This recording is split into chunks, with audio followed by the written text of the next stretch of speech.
Wartawan ini sedang merekam sebuah program. Tiba-tiba sesuatu di kejauhan menarik perhatiannya. Dia memutar kamera di sekitar, perlahan-lahan memperbesar, dan ia melihat percikan air di atas es. Sepertinya ada makhluk yang bersembunyi di bawahnya, tapi Mike belum mengetahuinya. Penemuannya telah menempatkan kota yang terisolasi ini perhatian dunia. Ketika wali kota tiba di tempat kejadian, Mike mengangkat kamera ke gua es. Ketika sesuatu muncul dari dalam air, Mike sedikit bingung. Mengapa paus tetap berada di bawah lubang es? Alih-alih melanjutkan hidup, penduduk desa mengatakan kepadanya, tahun ini suhu telah mendingin dengan sangat cepat. Tilu 00 laut membeku dalam semalam. Paus tidak bisa berenang sejauh itu di bawah es. Jadi, mereka harus tinggal di sini untuk tetap bernapas. Dan itu bukan yang terburuk. Dalam waktu 3 hari, lubang itu akan membeku. Dan kemudian keluarga 3 paus yang malang akan terperangkap di lautan es yang gelap dan mati. Saat itulah ayah paus muncul kembali. Dia tahu persis apa yang akan terjadi padanya, istri dan anak-anaknya. Tetapi dalam menghadapi kekuatan alam yang kejam, tidak ada yang bisa ia lakukan. Pada akhir malam, Mike tidak bisa melupakan ekspresi keputusasaan di mata ikan paus itu. Jadi ia mengedit rekamannya dalam semalam, dan mengirimkannya langsung ke New York.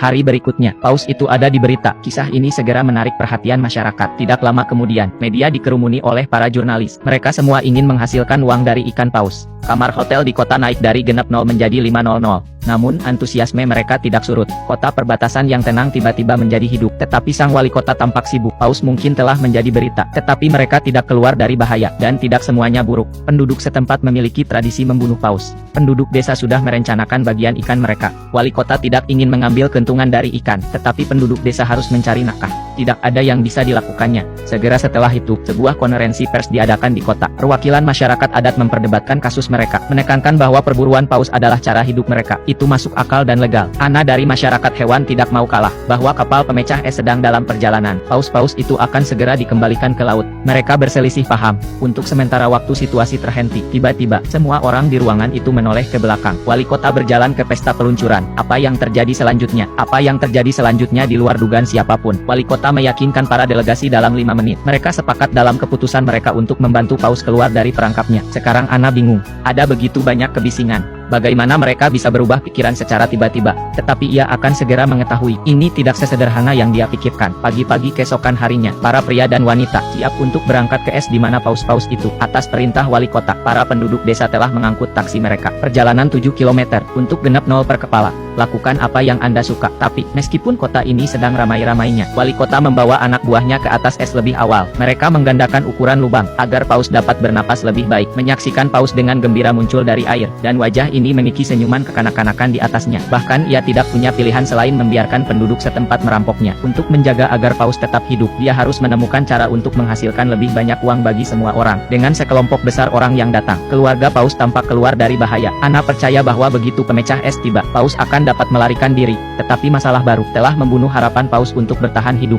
Wanita ini melompat ke samudra Arktik pada suhu tilu 0 di bawah 0. Semua orang mengenakan jaket bulu. Dia hanya mengenakan pakaian selam tipis, dan dia tidak merasakan dingin sama sekali. Ana menolak teman-temannya. Dia menggigit snorkelnya, dan menyelam ke dalam air es. Airnya tertutup es. Laut pun hening. Kecuali secercah cahaya melalui lubang, kegelapan menguasai dunia yang dingin ini. Ana tidak takut. Perhatiannya tertuju pada pemandangan di hadapannya. Sekelompok paus berenang ke arahnya. Dengan rasa ingin tahu mengamati wanita itu, tiba-tiba, Ana memperhatikan ekor paus kecil dengan jaring ikan yang melilit ekornya. Ia berenang ke arahnya, dan paus muda itu tahu bahwa manusia di depannya ada di sana untuk membantunya. Dia tetap berada di tempatnya. Siapa sangka bahwa wanita ini akan mempertaruhkan hidupnya hanya untuk membersihkan tumpukan jaring ikan. Ana berenang perlahan di belakang paus muda, menarik belati dari kakinya, mengiris keras melalui jaring keras dengan kekuatan. Paus muda memutar ekornya sebagai respons. Jaring terlepas tanpa hambatan. Keluarga paus berenang ke arah Ana. Sebuah gerakan diam-diam dari rasa terima kasih. Ana membeku sejenak, kembali ke pantai. Dia dengan bersemangat mengatakan kepada semua orang, bayi paus tidak bisa berenang sendiri, karena jaring itu mencekik ekornya. Sekarang masalahnya sudah terpecahkan.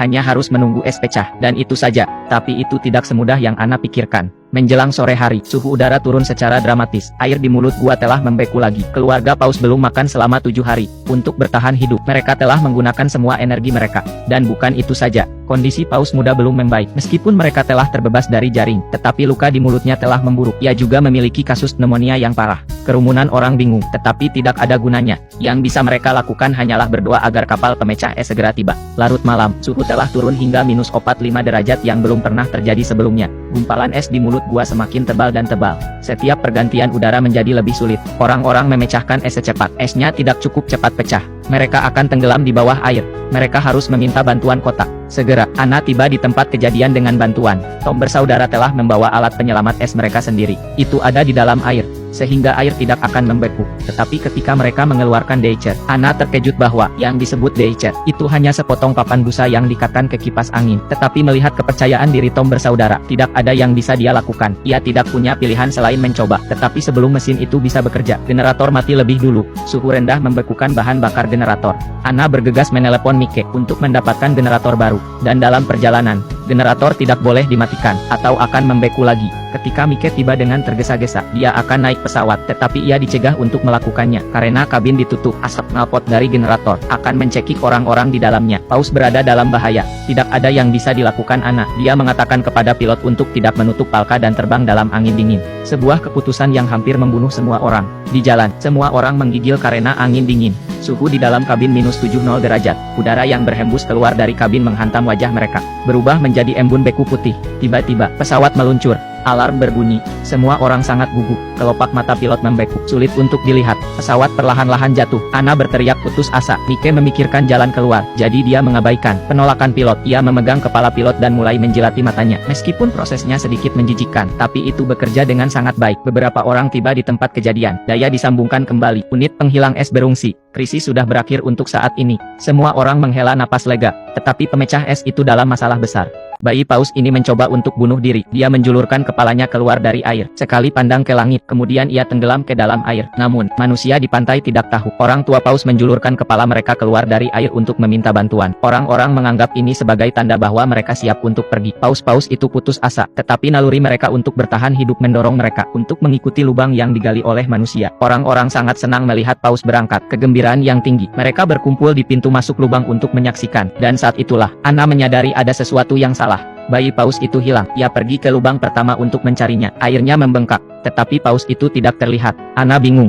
Ia baru saja bersama orang tuanya. Bagaimana mungkin ia bisa menghilang dalam sekejap? Dan saat itulah, wali kota berbicara tentang hukum alam yang kejam untuk bertahan hidup. Bayi paus itu sangat sakit. Orang tuanya enggan pergi untuk merawatnya. Ia tidak ingin menyeret keluarganya ke bawah. Ia harus mengorbankan dirinya sendiri. Ia berhenti berenang. Ia membiarkan tubuhnya tenggelam ke dalam kegelapan laut. Anna tidak bisa menerima kebenaran. Dia berteriak kesakitan. Dia ambruk ke tanah. Kesedihan menyelimuti semua orang. Tetapi penyelamatan terus berlanjut. Hawa dingin akan datang. Mereka harus segera mencapai perairan terbuka secepat mungkin. Kalau tidak, dua paus yang tersisa akan tenggelam juga. Wali kota telah memobilisasi semua warga. Semua orang menghentikan apa yang mereka lakukan.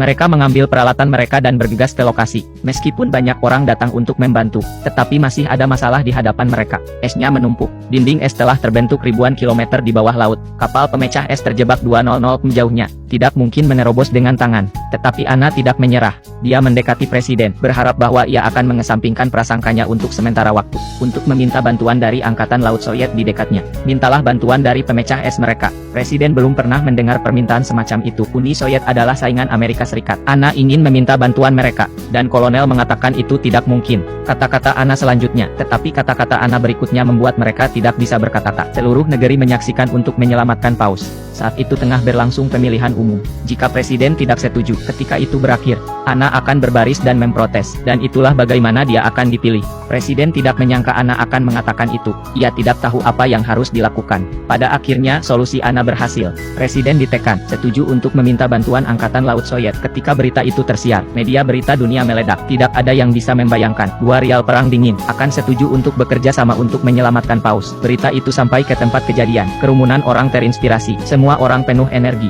Segera mereka menggali sampai ke kaki dinding es. 425 lubang di seluruh lautan beku. Itu adalah kerja keras, tetapi semua orang senang. Tiba-tiba, sirene berbunyi, menarik perhatian semua orang. Di kejauhan, kapal pemecah es Soviet datang dengan cepat. Anna tidak menyangka Soviet akan datang begitu cepat. Pikiran bahwa paus akan segera dapat melarikan diri. Hatinya akhirnya lega. Namun, suasana di atas kapal pemecah es sangat berat. Dinding es itu lebih besar dari yang diperkirakan kapten. Tidak akan mudah untuk mencapai pintu keluar. Kapten memberikan perintah untuk memperlambat laju. Dengan ragu-ragu, ia mengarahkan ke arah dinding. Orang-orang di pantai menahan napas.